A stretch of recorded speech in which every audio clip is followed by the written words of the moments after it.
welcome to NUFC Talk. My name is Glenn and I'm joined as ever by my mate Yanis. How are you doing, mate? I'm good. How you doing? You good? Yeah, very good, very good. First of all, we just want to say thank you for everyone who subscribed the first week, and the players was over 200. Yeah. To be honest, we thought it was going to be like me and Yanis listening to it twice and maybe one of the mates we pestered, but to hit over 200 players the first week, we're really chuffed, so thank you. If you haven't already, make sure you press on the subscribe button. Share it with your mates once or twice. I know Yanis bombarded our mates WhatsApp group about 15 times a day, so yeah, please make sure you share, like, and leave a comment in the comments below. So, Yanis, 8 games undefeated, and I feel like we should be having some sort of huge celebration. If you think back to us last year, the form, the defending, the lack of wins, and you offered us 8 games undefeated, I feel like it would be like a 24/7 party in Newcastle, but it's almost like it's so bizarre and you can't... It doesn't seem real. I feel like we should be enjoying the moment more. I know, it's an odd one because for us as Newcastle fans, where we've been kind of so used to and kind of conditioned into disappointment and negativity and just assuming the worst is going to happen. It's like when you go on Twitter and you see like Mr. Table there. When you go on Twitter and you see people that's like a Newcastle supporter, like the little profile always says lifelong suffering NUFC fan. So when we actually get a chance of 8 weeks now, whatever it is, where there's 8 games undefeated, everyone's like, we don't know what to do. We don't Some know good teams in there as well, by the way. Yeah, I think when we went down to London a couple of times and West Ham, Man United, and you can throw them in. I know there's a bit of joke going on with United right now, but still got good players on the pitch. Yeah, we've caught some teams at some good times as well. Brentford caught them at a decent for us in terms of Villa. Well, I mean Villa were playing well, weren't they? But Everton, we caught them playing poorly. Leeds, we caught them playing poorly. And Brentford, we caught them playing poorly, which is probably good for us. But yeah, my head. See what the negativity. I'm conditioned, man. But I'm just being a realist. But I think it's hard to at some point. I feel like someone's going to go like, we're going to pay for this at some point. It's going to get even worse somehow. Like Bruce will come back or something. Like I just, it's hard to be really positive. But it's class. Like there's so much, but there's so much positivity around the ground, the match days, all the bars, like in the city, online, which is normally a cesspit of negativity. Yeah, like everyone's just in such a good players. Yeah, post match, pre match. See, Dan Burn was in Brewdog in the city, and that picture went all over Twitter as well. Like it's good that the players are just everyone's bought in. Yeah, it's class. It went about night and day how much it's changed. Like Newcastle had the horrible record in the calendar year of 2021 for most Premier League goals conceded, and now you look at us for 2022 and we've conceded, was it the least Premier League goals, or joint with City and the least goals conceded? Is it 3? Something like that. 3 league goals conceded this year. We were conceding that at half under Bruce. I know. It was. I think it was. Was it not something like every 4 games on average we conceded 3 goals, or maybe 5 games under Bruce, which is crazy to think. But it's been a sort of fairly exceptional turnaround, really.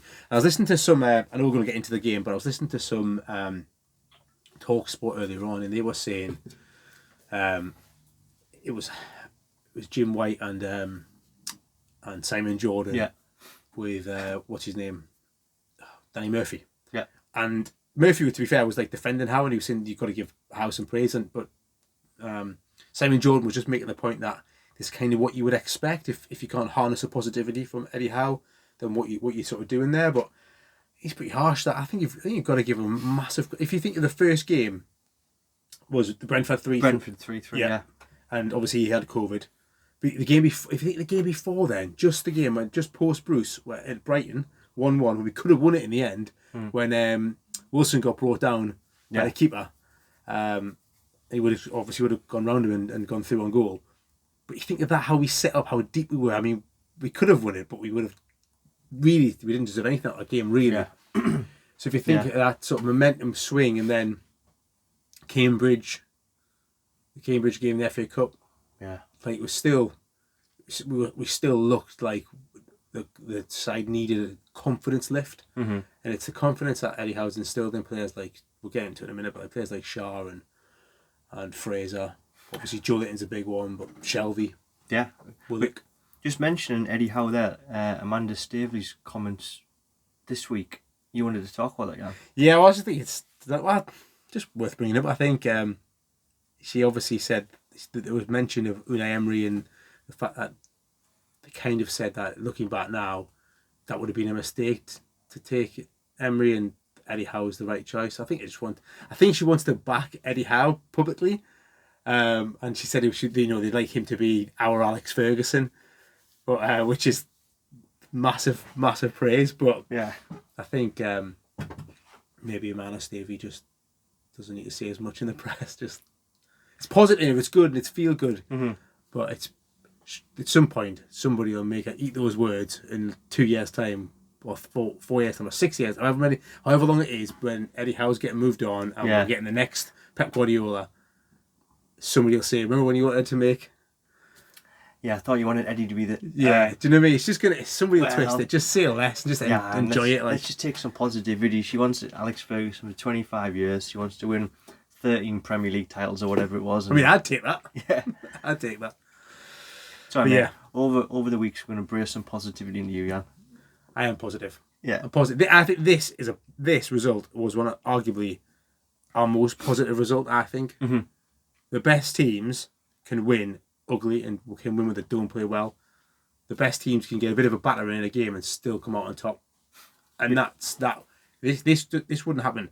This might not happen under Rafa, and we were sort of galvanised under Rafa, and we worked hard under Rafa.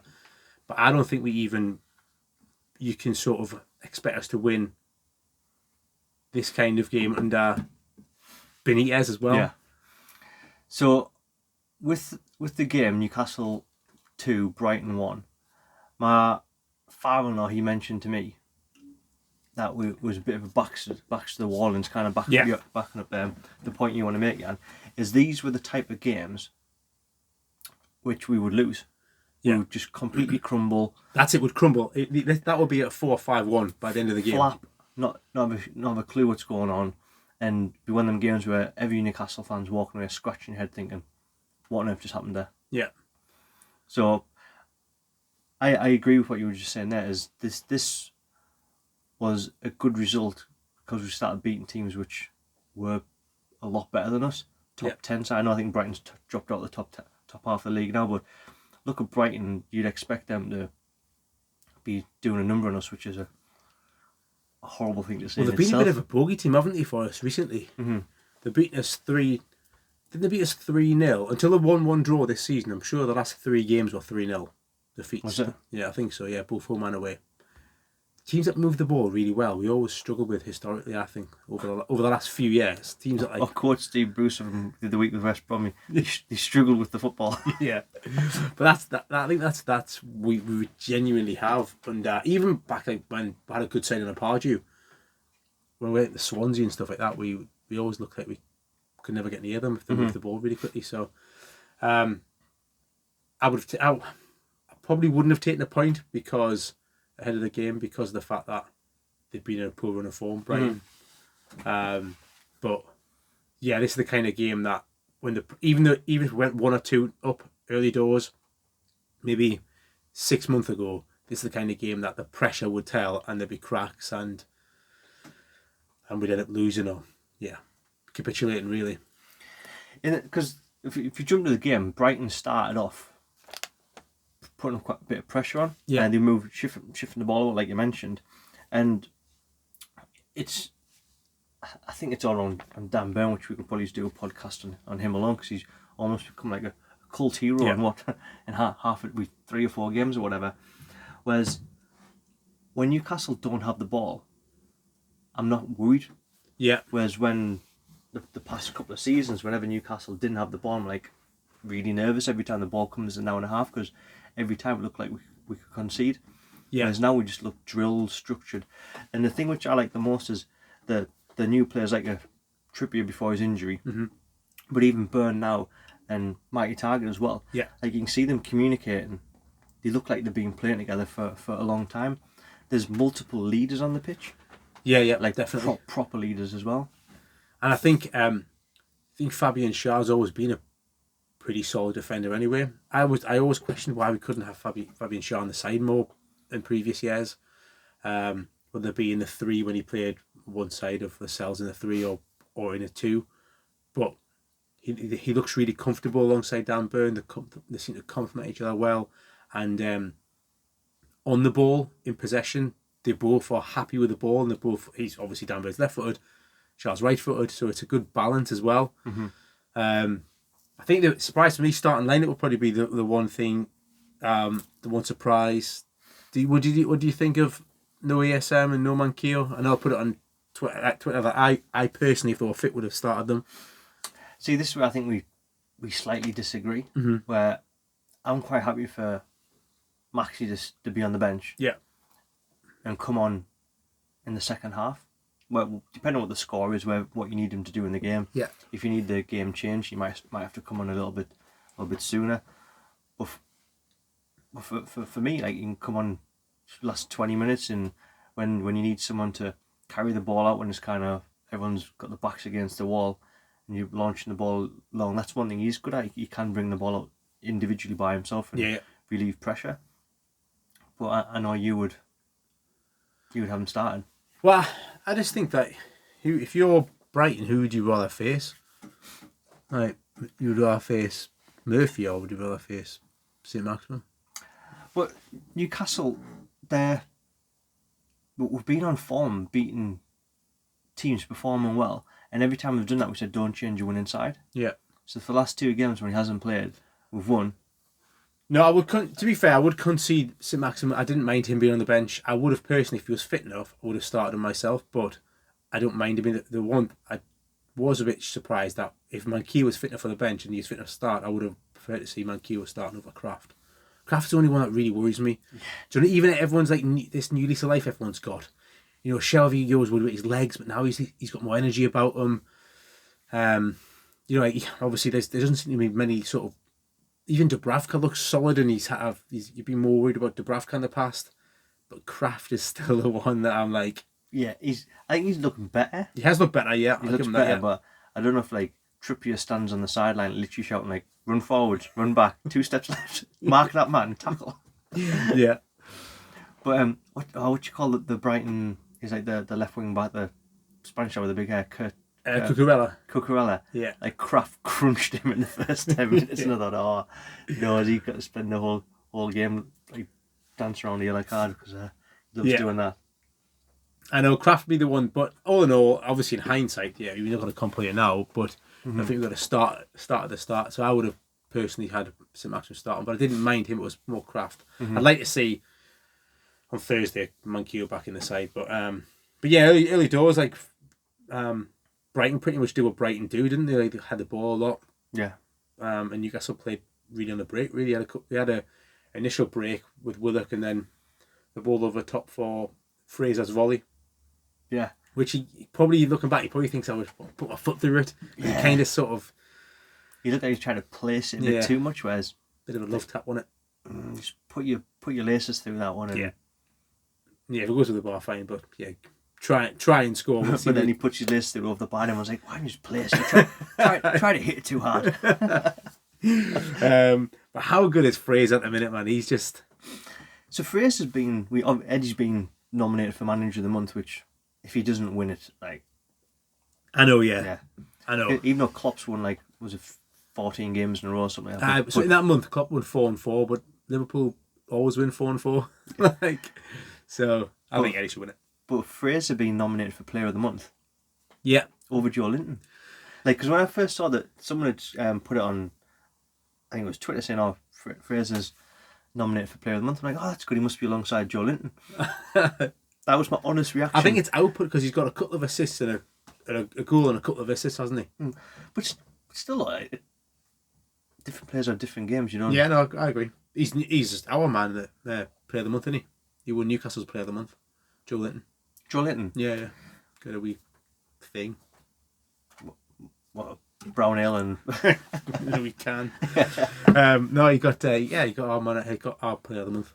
Yeah, see, so that's why to me, Joe Linton should have been up there. And I thought it was Eddie and Joe Linton's definitely getting manager and player of the month. So yeah, a little bit of a shock. It's good. Coutinho's probably a good shout for player of the month as well. Imagine Fraser's getting it though. Instead of Coutinho. Yeah. Great, isn't it? But yeah, he was brilliant. I think a fair shout out for the first goal to Chris Wood. Yeah. I know he's had some flack off Newcastle fans and I don't get that personally. Yeah. He hasn't scored, but he's been involved in so much of the play. Like what he does is he clogs up the middle of the pitch, which allows other people to run off from.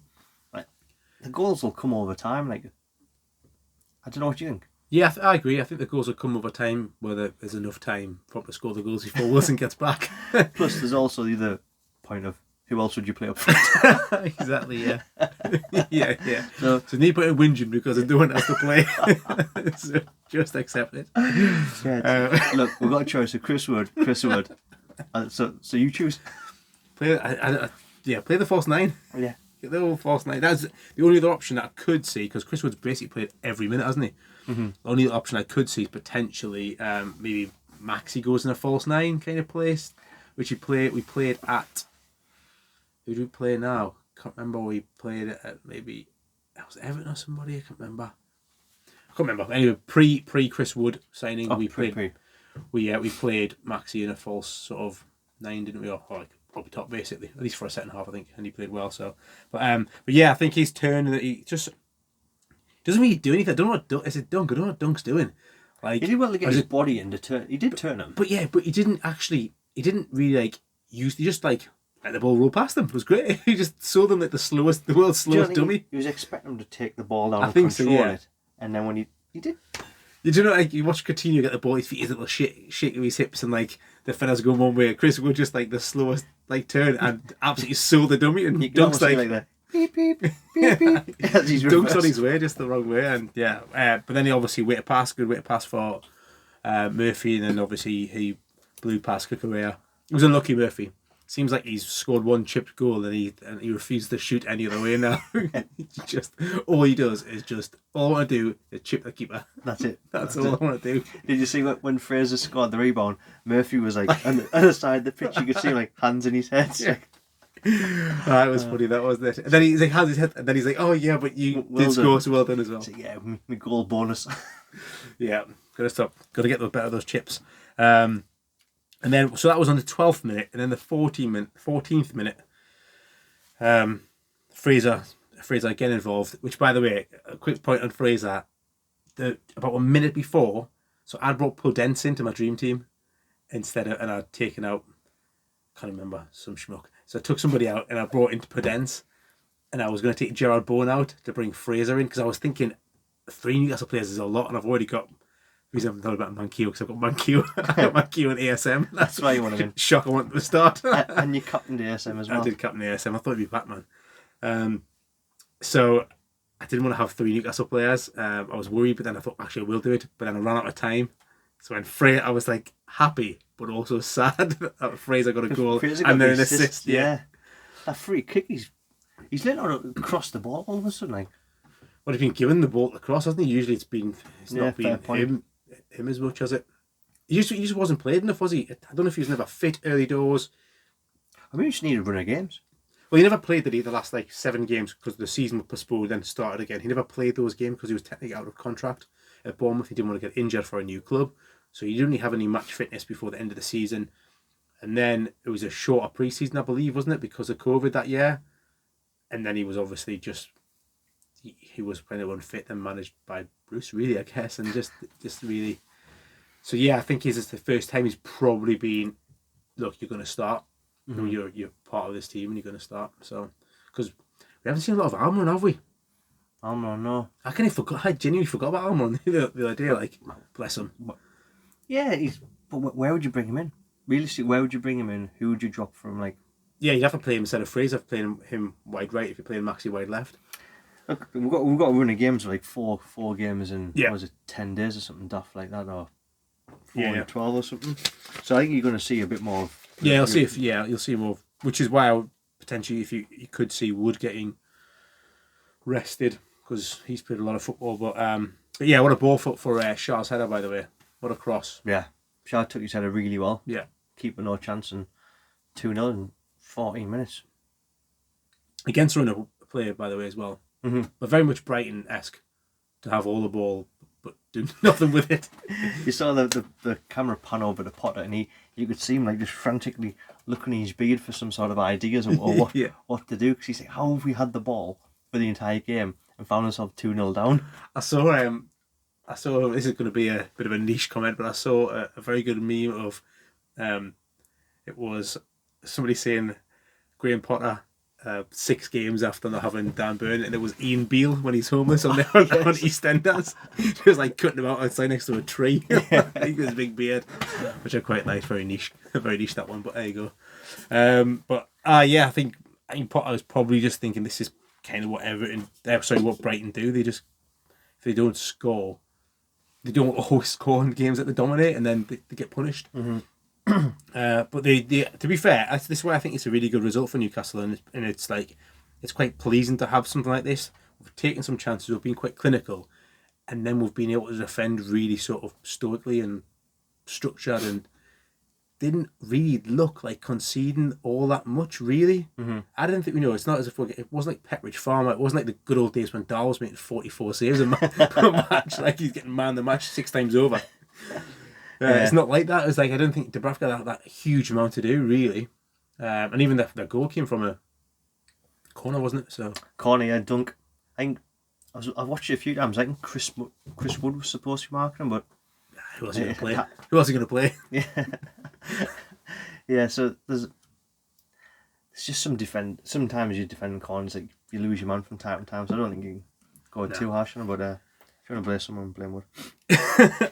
I'm sure Newcastle fans definitely on Twitter. Actually, yeah, should have been brave by the Twitter army. And then after that, before that actually, Murphy, he's got a pass, hasn't he? He has the pass. I mean, frankly now I'm glad I didn't pass, because it'd been more heartbreaking if Fraser scored 2 and got an assist when I didn't put him in my dream team. But yeah, but I think he's still a bit pissed off from not scoring the first one, and then he's like, right, this one's got to be mine, but. He should have chipped it. That's what he should have done. You've got to square that all day long. You've got to square it, yeah. All day long. ESM would have passed. Absolutely not. You didn't even do 4 step over. Yeah, step over, cut back, and then shoot at an angle and somehow maybe get it in. Yeah. ESM passing. Imagine. But yeah, after that, I mean, I think that would have probably been absolute game, and I don't think would have really been as kind of concerned had that gone in, because I think 3-0 Brighton on the back of a run of 3 defeats in a row, I think already. It probably would have been heads down, but once they got their goal, they obviously were sort of fired up. And then I think it was smart. Newcastle brought ESM on fairly early in the game, and he was like the sort of outlet and sort of taking us up the pitch from deep, really. And it was about just defending really well.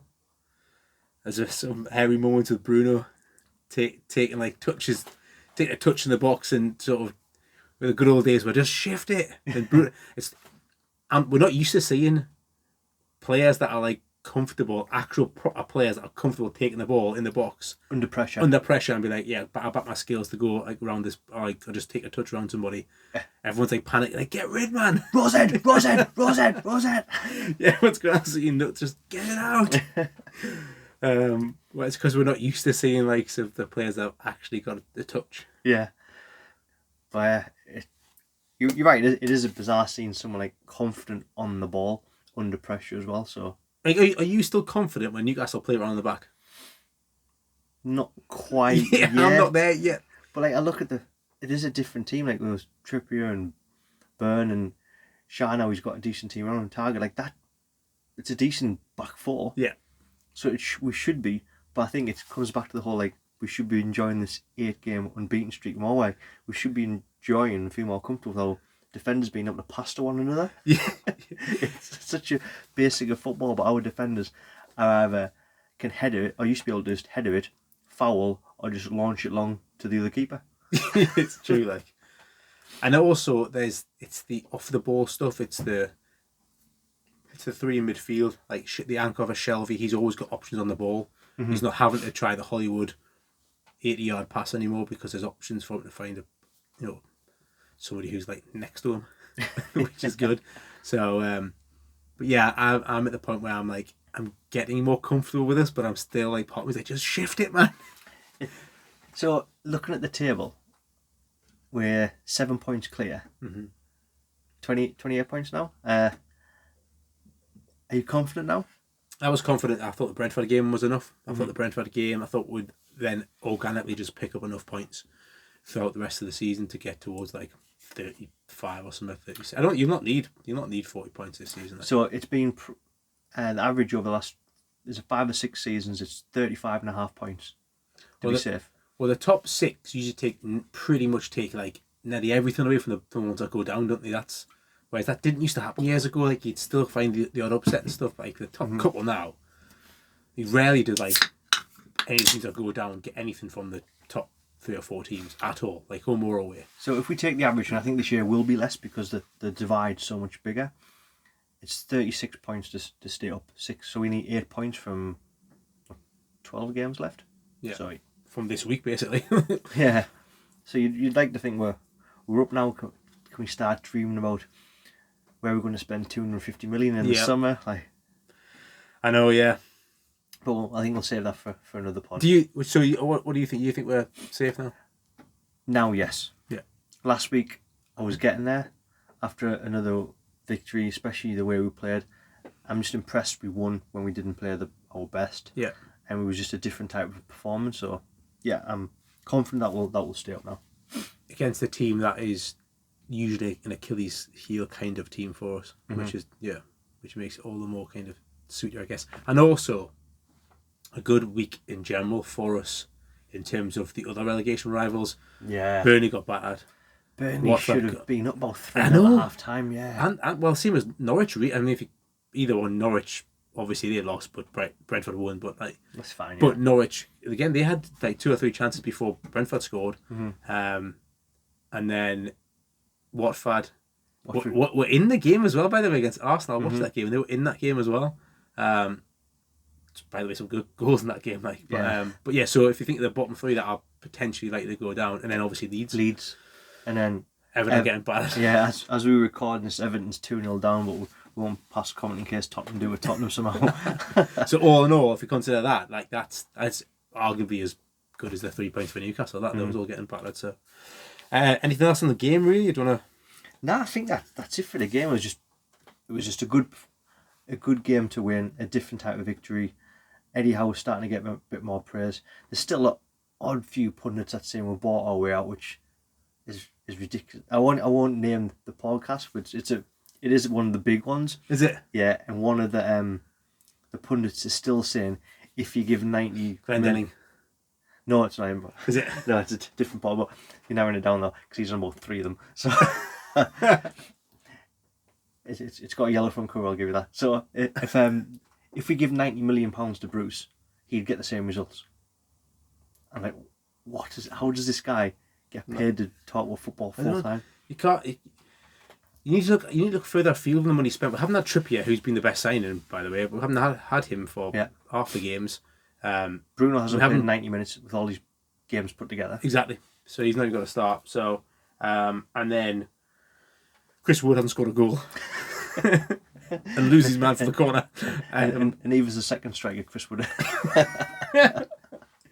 And then, so the only 2 signings that have really bedded in and made a massive difference have been huge, by the way. Like, instrumental in Matt Targett and Dan Burn. That's combined of 12 million. Exactly, yeah. So, and isn't Lucadinha out as well didn't he miss out for Villa at the weekend? I'm pretty sure he missed out for the weekend as well, so they probably think they could have done it down. Well, they won 4-0. But if it's the improvement of the rest, that's what I don't understand why people can't see that. How you can't see Fabian Schär playing for a start. Yeah. Couldn't get a kick for 2 seasons, could he? Yeah. So he's playing, and then like Shelvey's pulling up trees compared to what he was doing for 2 or 3. The whole midfield, yeah. The whole team is arguably improved. Everyone. Yeah. Even Murphy. Even Murphy's playing at a level that is like super consistent, where you're like comfortable. If Murphy starts, you're like, yeah, sound, he's going to work his socks off. Yeah. He's got a decent ball in him. He's got loads of pace. He has got an eye for a goal. He loves a chip. So, and obviously Ryan Fraser's like, the ice on the cake is Big Joe. Yeah. I mean, if you turn the guy who can't hit a barn door with a banjo into Yaya Toure in 6 games, then. I saw an interesting conversation on Twitter today. And it was, what more does Big Joe have to do before he gets called up for centre midfield for Brazil? And one of the comments was, he should be there because Fred's getting a call up now. But think about though, if Fred's playing for Brazil in centre mid, we could have Bruno and Joe Linton, like the Brazilian centre mid could be St James's. Tell you what, Man United could do a bit of Joe Linton, like, in the middle of their park. They won't be able to afford him now, though. No. But... So I guess we move into this. I was going to say next week, but this week. This week, yeah. So Southampton. By the time we record the pod next week, we'd have been to Southampton away on Thursday. Yeah. Chelsea away on the Sunday. So I think with them games so close, and we've got Everton the following day, so 3 games, 10 days. You're going to see the likes of Bruno get some more minutes. Manquillo's going to come back in.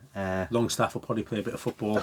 Yeah. I don't mind Longstaff playing. I don't mind all that. Depends on the situation. But I don't mind him, but it's just with him and Shell. He's got to try and figure out where they're not on the pitch together. I don't mean that in a nasty way, just they haven't got the legs. The reason why I think we've had such joy in midfield is because we've got Joe Linton and Joe Willock, who's been able to run all day long. And we've brought this up before, like Shelvey, Longstaff just haven't got the legs together, so I think there's got to be some forward planning. Hopefully there's no injuries during the game to try and see them two aren't on the pitch at the same time. It'd be a lot to... But then can Longstaff do the job of Shelvey? Well, also if he's doing that, you're not playing Bruno, because you want to play Bruno where you play Shelvey. But then Bruno's played alongside Shelvey, hasn't he? Yeah, when he's come off the bench, he's come on for Willock 3 times and came on for Murphy. You can he did, yeah. It was a bit of a reshuffle, that one. Pushed Joe, Big Joe. Big Joe can play anywhere, mate. He'll go and goal if need to be. Yeah, absolutely. He can play anywhere except up front. That's rule out centre forward and left wing. But anywhere else. Never seen a man panic like he does in the box. In his own box, he's cool as ice. Just takes the ball off anyone. But Anyway, we'll leave Big Joe alone. But it'll be interesting to see how he manages that, because we probably will have to play a bit more of Longstaff, like, because they've got the 4 midfielders to rotate through 3 lots of 90 minutes in 10 days. I mean, I guess like the big teams like do it all the time, don't they? Sort of Henderson and Fabinho and that never miss a game, do they? But they're not always playing the full 90 minutes on it. Yeah, it's true. And also they've usually got the ball. Yeah, that makes it a bit easier. Did none of the running. But 3 games are all away as well. I know, yeah. So Southampton got absolutely blitzed by Villa, which I think caught a lot of people off surprise. And Southampton's been on a good run as well. Really good run, yeah. Yeah. So it almost worries me when teams get that reaction result. Yeah.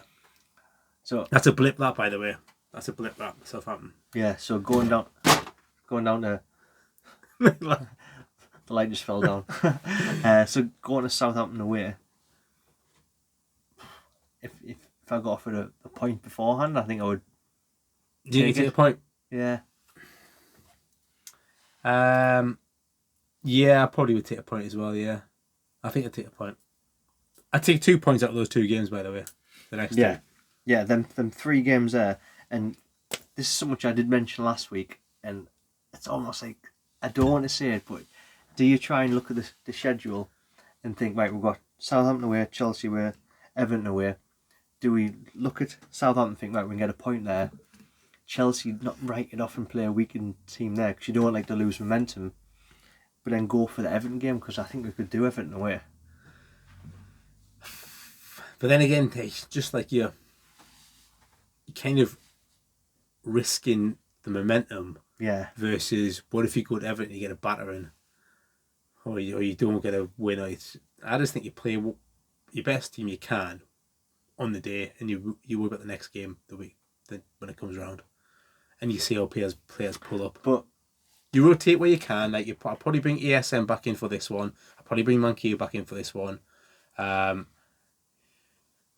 some point, the sales is probably going to start. That's a major concern. But if you can, what I think is really important is if you try and keep the sort of spine of obviously Dubravka, he can play. Dubravka, Dan Burn, Shaw.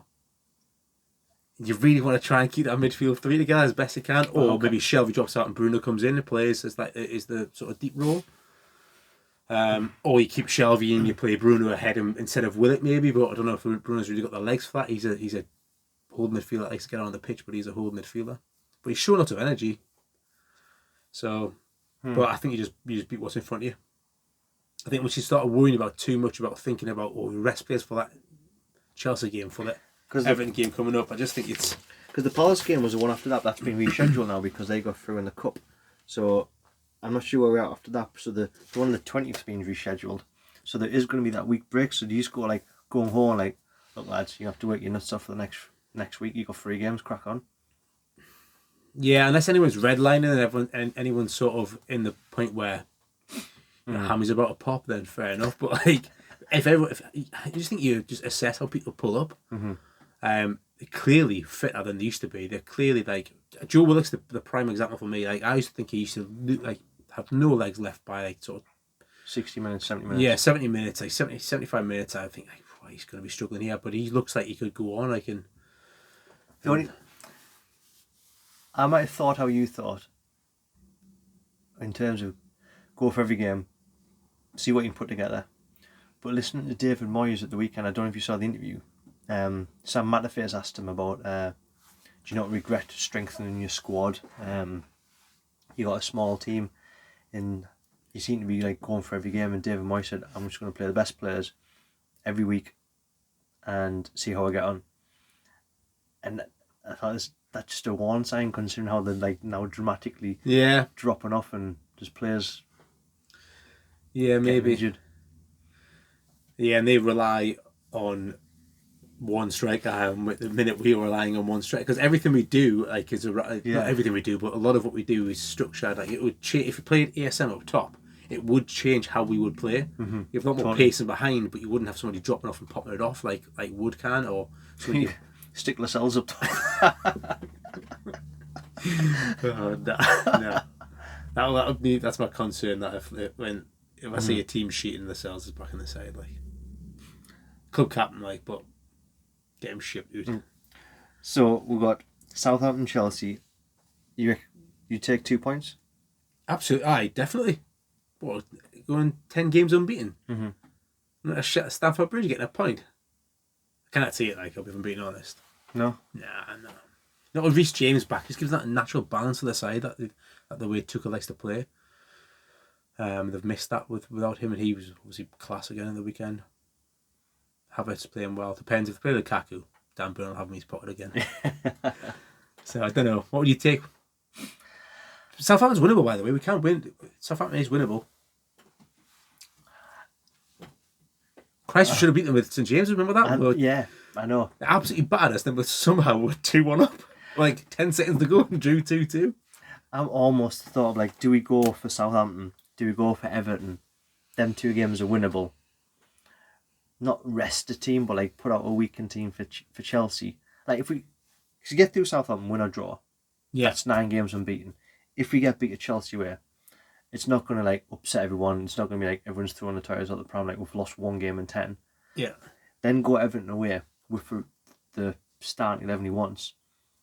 You pick up 4, potentially 6 points from them 3 games. I don't know. I just don't see us needing to rest that many. I mean, Target played every minute of every game. By the way, let us know. Sorry, Yanis. Yeah. Let us know in the comments below. What would you do? And over the next 3 games, would you rest, or do you think Jan's right? Should we go for every single game to try and pick up the 3 points? I think Manquillo comes back in. He plays.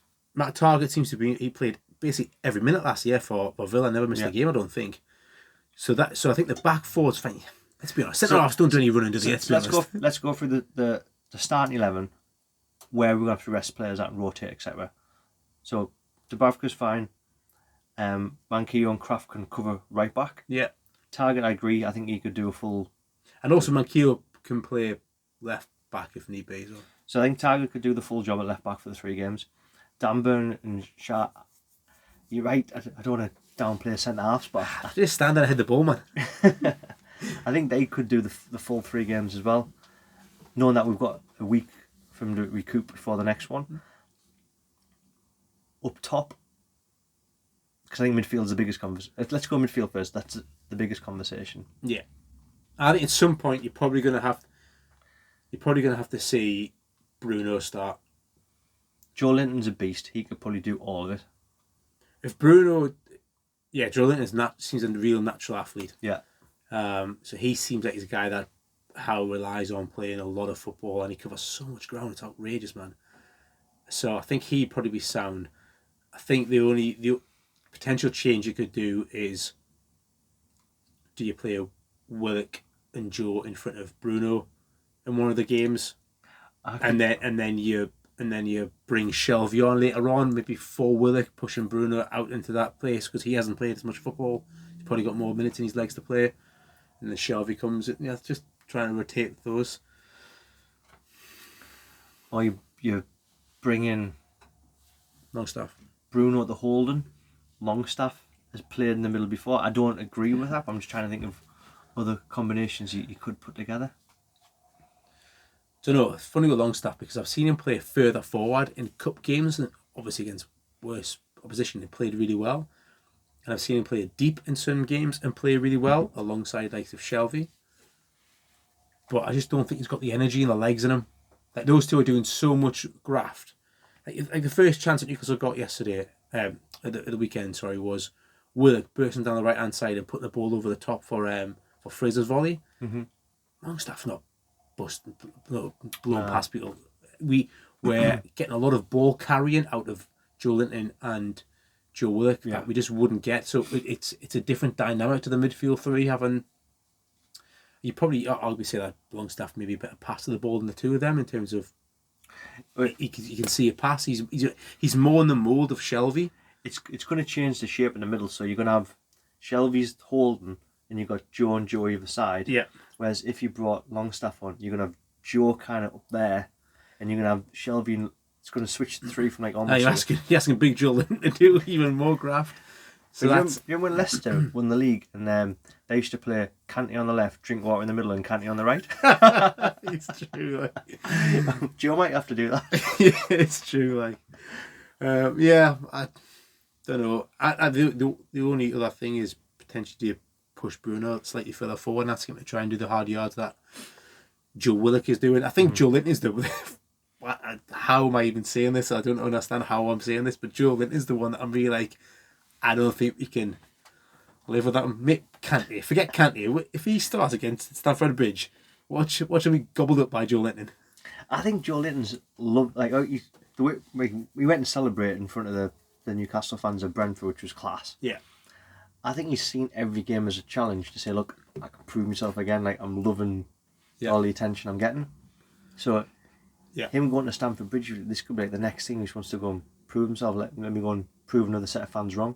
Yeah, because although we've been on a great run, like I guess you could probably say the Villa team's the best team that we've played in terms of the best like technical players and sort of Ramsey and Coutinho and Douglas Luiz, who are sort of really 3 really technical players, but they just got absolutely bullied by Newcastle's midfield. So yeah, maybe, but yeah, that'll be my. That's the pondering for Eddie Howe now. I have this feeling that he's going to just go at every game and just play what we can, and then if people don't pull up and you need to rest somebody after the Chelsea game, going to Everton, then we rest them. You can play 2 games in 4 or 5 days, whatever it is. The first 2, there's no issue with that. It's the 3rd game, isn't it? Yeah. So I think you try and get what you can at the first 2, even though it's away at Stamford Bridge. Keep the momentum going. Is Chelsea on pulling any trees, by the way? I know they're bad at Burnley, but like they just won the World Cup and the Champions of Europe. Aye, it's only because Man City Liverpool didn't fancy it. I think Chelsea at Stamford Bridge is a really, really tough game, but Chelsea aren't exactly battering teams except Burnley. They just battered. But previous to that, they weren't battering anybody else. I'm not so sure. They know Man City and Liverpool, even though they're battling for the title. And then Everton, they just think you have to see who pulls up well. And don't matter who you play against Everton, man. Play the kids. Everton are awful. On a note, which Newcastle fans, you'll love this. When we were showing interest in Donny van der Beek, he apparently said no to Newcastle because he didn't want to get involved in a relegation fight. And Everton are currently 1 point above relegation, and he's involved in a relegation scrap. So I like him as a player. I want him to see him get some time, but when players drop comments like that, it doesn't bode well. You're going to upset a set of fans. He doesn't mind. He's going back to Man United anyway, isn't he? Yeah, but yeah, it's funny that Dele Alli would be the one though. 40 million for Dele Alli. Yeah. Anyway, so that's what I would do. I'd personally wouldn't rotate too much, and I'd just play what's in front of us and try and keep the momentum going. But what would you take out of those 3 games? I know I had a comment from Jimmy on YouTube saying he'd take 5 points out of these up and coming games, including the Brighton game. What would you take from this point onwards, from Southampton and Chelsea? Evan, what would you take? I'd like to take we took 4 points from that. I think 5 points would be maybe overachieving, which would be a draw at Southampton, get beat at Chelsea, beat Everton. But I think I would go for try and beat Southampton, play a week inside of Chelsea, and then go for Everton. Pick up. If you got 6 points, and that puts us on 34 points, and then Europe. Is the Intertoto Cup still a thing? Yeah. Well, Scott Parker these days. Yeah. But yeah, what about you? What are you saying? I'd probably agree. I'd like to take. I think I'd be happy with 4. If we get a win and a point elsewhere from 3. I mean, if you get 3 points out of that, it's not even that bad a return, like really. Mm-hmm. But if you can avoid defeat in 2 of them, I think you'd be happy with that. Really, you're going well. Especially if you win your home games, draw your away games, you're always going well. Exactly, yeah. But I would definitely go at Southampton. Isn't this is a week? Can you imagine being given this run of games in a week? You'd be like, oh, it's not fair. We're not playing very well. We're a terrible football team. We're going to get nothing from this. And now we're umming and ahhing about, can we win 2 games? Like, could we push that? Hey, listen, we could have played them up Chris Wood, couldn't we? Yeah. Pre-COVID. But I think we've still got to just enjoy the fact of what Newcastle's doing right now. Enjoy the fact that we've got a club which is on the march. We're going to have Premiership football hopefully guaranteed in the next couple of weeks. Yeah. We've got a summer where we're going to spend some money. Like, I know. What would you take? Like, what would you take now? Just avoid defeat. We used to be like, just try really hard. Yeah. Just run around a little bit. Yeah, as a team, we don't expect to win everything. Just want a team that try. We used to cheat like corners and tackles and stuff, didn't we? Yeah. But yeah, it's a good time to be a Newcastle supporter. I love the fact, I put this on Twitter as well, I love that our kids are going to grow up 5, 6, 10 years from now and say, oh, what do you mean, Dad? Newcastle never used to play in the Champions League every single year. I know, yeah. I know. That's going to be class. Spoiled, man. They will be. They'll be football spoiled. Well, not necessarily going to be a bad thing. I think we definitely took the rough years from them, won't they? Yeah. The fact that they're going to grow up being called a glory supporter. Great. Yeah.